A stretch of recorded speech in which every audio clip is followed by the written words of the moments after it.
Boys ನೋಡಿ, ಈಗ ನೀವೇನ್ ಮಾಡ್ತೀರಾ?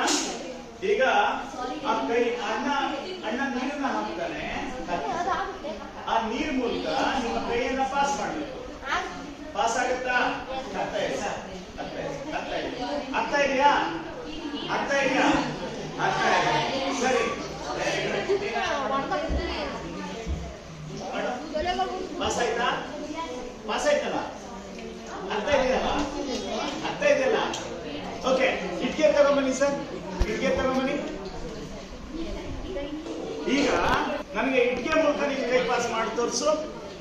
Pass your hand. ಆಗ್ತಾ ಇದೆಯಾ? ಯಾಕೆ ಆಗ್ತಾ ಇಲ್ಲ? ಸಾಲಿಡ್. ಓಕೆ, ಅವಾಗ ನೀರ್ ಮೂಲಕ ಆಯ್ತಲ್ಲ, ಯಾಕಾಯ್ತದು?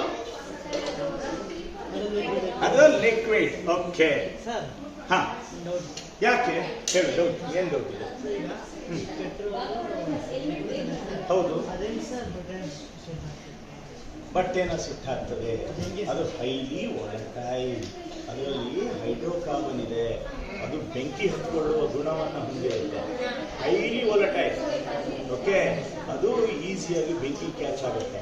ಓಕೆ, ಅದಕ್ಕೆ ಅದು ಪೆಟ್ರೋಲು ನೀರಲ್ಲಿ ಅದು ಬರೋದಿಲ್ಲ. ಈಗ ಗೊತ್ತಾಯ್ತಾ? ಬರೋದಿಲ್ಲ. ಸರಿ, ನಿಮಗೆಲ್ಲರಿಗೂ ಸ್ಮೆಲ್ ಬರ್ತಾ ಇದೆ. ಸ್ಮೆಲ್ ಬರ್ತಾ ಇದೆಯಾ?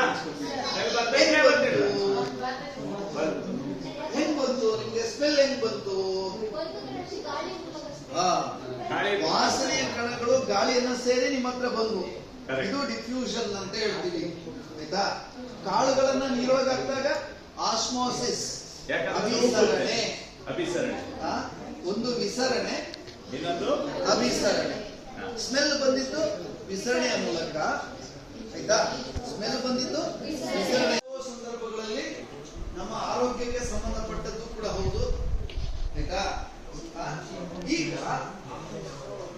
ಕಾಳುಗಳನ್ನ ನೆನೆ ಹಾಕಿದಾಗ ಉಪ್ಪು, ಹೌದಲ್ವಾ?